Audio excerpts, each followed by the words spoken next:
Francesca and Frank's podcast. Hello, everyone, and welcome back to the show. You know, Lent is in full swing now, and it's one of those times of year that for many of us brings a mix of excitement and maybe a little bit of dread. Oh, absolutely, Frank. It's the annual spiritual boot camp, isn't it? Like, okay, what am I giving up this year? Am I going to make it? But I think the beauty of Lent really lies in its potential for profound spiritual growth, if we approach it with the right mindset. Exactly. And that's what we want to talk about today. We've put together what we think are the top 10 tips to help you not just get through Lent, but truly thrive during it, to make it a period of real transformation. It's more than just giving up chocolate, though that can be part of it, right? Definitely, it's about drawing closer to God, understanding ourselves better, and preparing our hearts for Easter. So without further ado, let's dive into our first tip. And this one for me is foundational. Set a clear intention. Oh, that's such a good one, Francesca. It's like, why are you doing this? What's the why behind your sacrifice or your added spiritual practice? Is it to grow in patience? To detach from materialism? To draw closer to Christ? When you know your intention, it gives purpose to everything else. Exactly. If you just say, I'm giving up coffee, without really thinking about why, it can feel like pure deprivation. But if your intention is say, I'm giving up coffee so I can use that extra time or money for prayer or almsgiving, and to feel a little bit of the hunger Christ felt, suddenly it has meaning. It's not just about what you give up, but what you gain. That leads us perfectly into our second tip, which is choose your sacrifices wisely.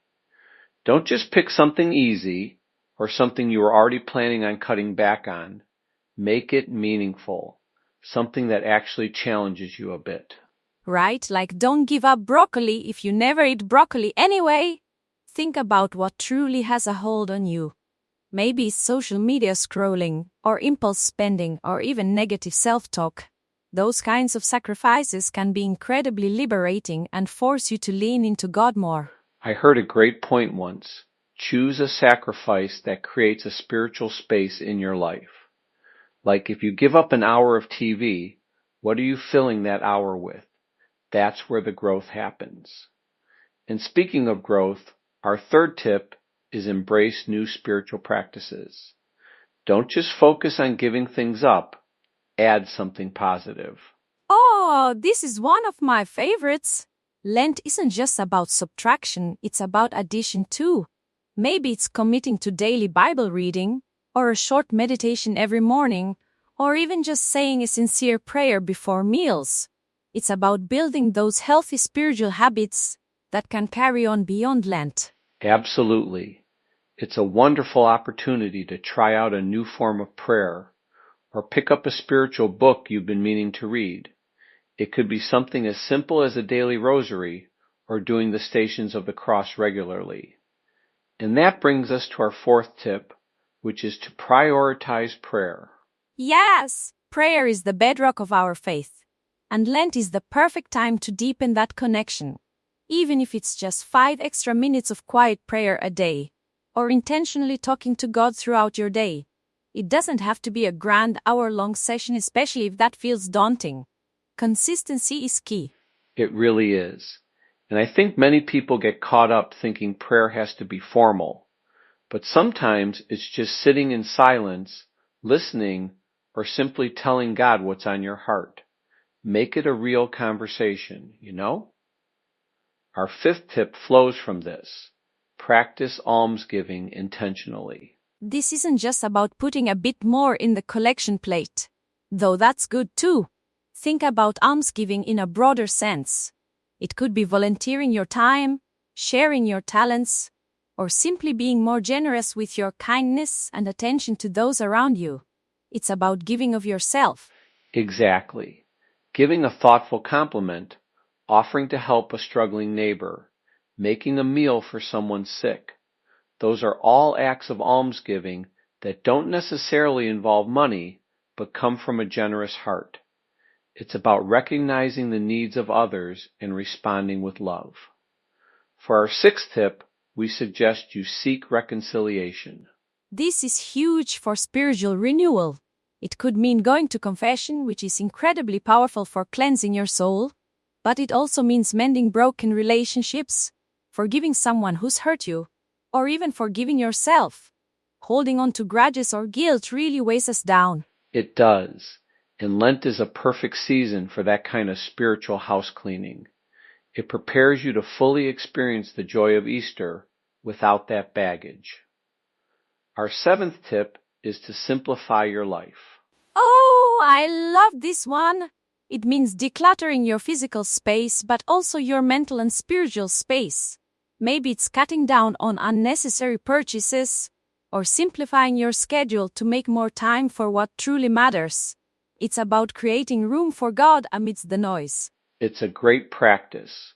When you strip away the excess, you can really see what's essential.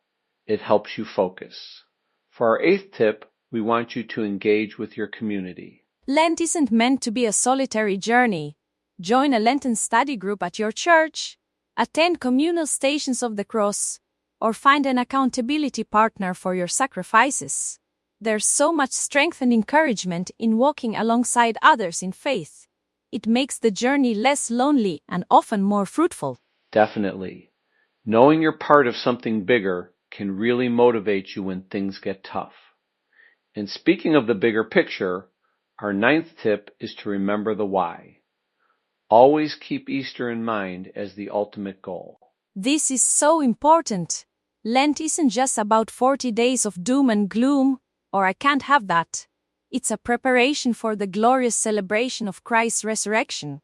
Every sacrifice, every prayer, every act of charity is building towards that ultimate joy.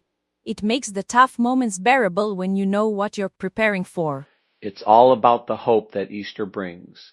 When you keep that in sight, Lent becomes a joyful anticipation, not just a period of austerity. And finally, our 10th tip, which I think is crucial for many of us, be kind to yourself. Oh, preach it, Frank! Lent is a journey, not a test of perfection. You're going to slip up. You're going to forget your resolution, or give in to that craving. And that's okay. Don't beat yourself up. Just acknowledge it, ask for grace, and start again. God isn't looking for perfection. He's looking for a sincere heart that keeps trying. Exactly. Lent is about growth, and growth isn't always linear. It's about developing a deeper relationship with God, and relationships involve patience and forgiveness. So if you fall, pick yourself up and keep going. That resilience, that willingness to restart, is a huge part of the Lenten spirit. Absolutely. It's not about being flawless, it's about being faithful. These tips aren't a rigid rulebook, but more like guiding principles to help you make this Lent your most meaningful one yet. From setting clear intentions to being gentle with yourself, each one can truly transform your experience. I really hope these tips resonate with everyone listening. Whether you're a seasoned Lenten observer or new to the practice, there's always room for deeper reflection and a more intentional approach. It really can be a time of profound spiritual renewal. It truly can. So as you traverse the weeks leading up to Easter, take some time to reflect on these points. Maybe pick one or two that really speak to you, and focus on those. Let Lent be a time of intentional growth and preparation for the glory of Easter. Beautifully put, Francesca. Thank you all for tuning in today. We pray that your Lenten journey is blessed and transformative. Until next time, take care. God bless everyone. Thanks for listening, and please subscribe to our YouTube and Facebook page to hear future broadcasts.